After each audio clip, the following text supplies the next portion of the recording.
Auto డ్రైవర్ల సమస్యలను ప్రభుత్వం దృష్టికి తీసుకువెళ్లేందుకైతే బీఆర్ఎస్ ఎమ్మెల్యేలు అసెంబ్లీకి ఆటోల్లో వచ్చారు. ఈ రోజు ఆటో డ్రైవర్ల విషయంలో ప్రభుత్వ వైఖరికి నిరసనగా హైదర్గూడ ఎమ్మెల్యే క్వార్టర్స్ నుంచి అయితే బీఆర్ఎస్ ఎమ్మెల్యేలు ఆటోల్లో అసెంబ్లీకి వచ్చారు. ఈ సందర్భంగా మాజీ మంత్రి హరీష్ రావు అయితే స్పందించారు. ఆటో డ్రైవర్లను ప్రభుత్వం పట్టించుకోలేదు, వాళ్ళని ఖచ్చితంగా ఆదుకోవాల్సిందే. ఫ్రీ బస్ సర్వీస్ ఇచ్చిన తర్వాత మాత్రం ఆటో డ్రైవర్ల పరిస్థితి చాలా దయనీయంగా మారిపోయింది అన్నటువంటి మాట చెప్పారు. అండ్ ఆటో డ్రైవర్లకు నెలకు 10,000 ఇవ్వాలంటూ కూడా ఆయన డిమాండ్ చేశారు. 6.5 లక్షల మంది ఆటో కార్మికులు ఈరోజు రోడ్డున పడ్డారు. మరణించిన డ్రైవర్లకు కూడా 10 లక్షల పరిహారం చెల్లించాలంటూ ఆయన డిమాండ్ చేశారు. అండ్ అయితే సభలోకి ప్లకార్డులు తీసుకువెళ్లేందుకు బీఆర్ఎస్ నేతలు ఒక ప్రయత్నం అయితే చేశారు. వారిని పోలీసులు పూర్తిగా అడ్డుకున్నారు.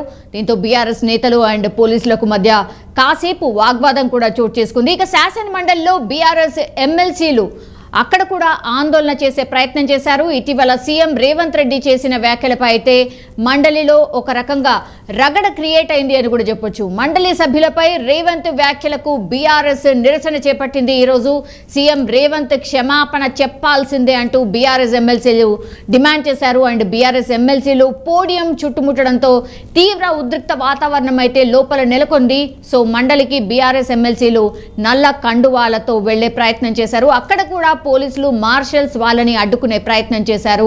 ఎంత వారించినా వాళ్ళు మెడలో నల్ల కండువాలను వేసుకొని లోపలికి వెళ్లే ప్రయత్నం చేశారు. కొద్దిసేపు అయితే గందరగోళం నెలకొంది.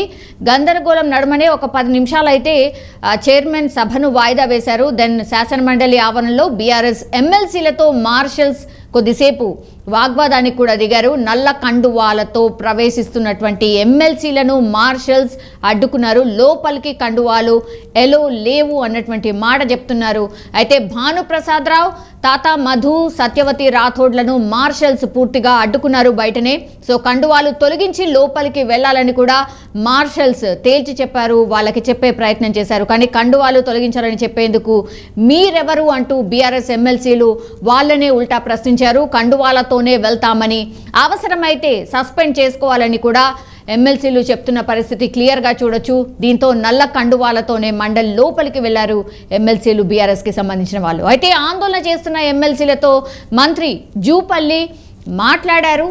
సాయంత్రం సభలో సీఎం రేవంత్ రెడ్డి పూర్తిగా మీరు ఏవేవైతే అడుగుతున్నారో వాటన్నిటికీ వివరణ ఇస్తారు అని వాళ్ళకి హామీ ఇచ్చారు. సో శాసనసభ వ్యవహారాల మంత్రి సభలో ప్రకటన చేయాలని ఎమ్మెల్సీలు అయితే డిమాండ్ చేసిన పరిస్థితి. మరోసారి ఒక వీధి రౌడీలాగా ప్రవర్తించినటువంటి కుత్బులాపూర్ ఎమ్మెల్యే వివేకానంద ఇష్యూ కావచ్చు, లేకపోతే ఈరోజు బీఆర్ఎస్ వాళ్ళందరూ ఆటోలో రావడం కావచ్చు, లేదంటే మండలి బయట నల్ల కండువాలతో బీఆర్ఎస్కి సంబంధించిన ఎమ్మెల్సీలు లోపలికి ప్రవేశించే స్థితి కావచ్చు. ఇవన్నీ కూడా ఈరోజు శాసన మండలి అండ్ శాసనసభ ఆవరణలో జరిగినటువంటి మెయిన్ ఇన్సిడెంట్స్.